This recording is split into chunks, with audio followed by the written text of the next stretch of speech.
భారతదేశపు ఆర్థిక పరుగైతే మరింత వేగం కాబోతుంది. 2047 నాటికి అధిక ఆదాయ దేశంగా కాబోతోంది. ఇది తాజా అంచనాలు. ప్రపంచంలో 4వ అతిపెద్ద ఆర్థిక వ్యవస్థగా భారత్ అవతరించింది. ఇది నిన్న మనం మాట్లాడుకుంది. నీతి ఆయోగ్ సీఈఓ బీవీఆర్ సుబ్రహ్మణ్యం ప్రకటించారు. ఇది స్థూల దేశీయోత్పత్తి 4.19 లక్షల కోట్ల డాలర్, సుమారు 356 లక్షల కోట్లకి చేరుకుంది. జపాన్ 4.187 బిలియన్ డాలర్, అంటే సుమారు 35,600 కోట్లు అధికంగా మన ఆర్థిక వ్యవస్థ ఉందని అంతర్జాతీయ ద్రవ్యనిధి అంచనా గణాంకాలు ఆయన ఉదహరించారు. అమెరికా, చైనా, జర్మనీ తర్వాత స్థానంలో మన దేశం ఉందని వివరించారు.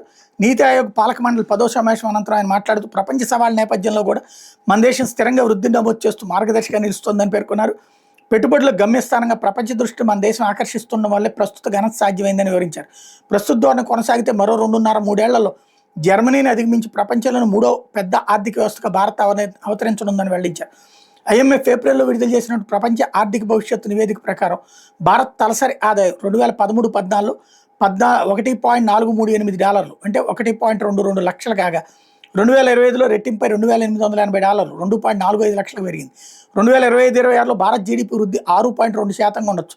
వాణిజ్య ఉద్రిక్తతలు, అంతర్జాతీయ అనిశ్చితుల నేపథ్యంలో గతంలో అంచనా వేసిన 6.5% కంటే వృద్ధి రేటు నెమ్మదించవచ్చు. అంతర్జాతీయ వృద్ధి 2025లో 2.8% ఉండొచ్చు. గత అంచనా కంటే ఇది 0.5% తక్కువ. 2026లో అంతర్జాతీయ ఆర్థిక వ్యవస్థ 3% వృద్ధి నమోదు చేయొచ్చు. అదే సమయంలో 2024-25లో తలసరి ఆదాయం $14,500 ఉన్న దేశాలను అధిక ఆదాయ దేశాలుగా ప్రపంచ బ్యాంకు నిర్వచించింది.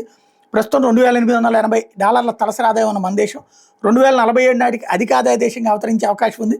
ఇదే లక్ష్యంతో వికసిత్ భారత్ 2047 ప్రణాళిక నీతి ఆయోగ్ రూపొందించింది. అప్పటికి మన దేశ ఆర్థిక వ్యవస్థ $30 లక్షల కోట్ల చేరొచ్చని అంచనా వేసింది.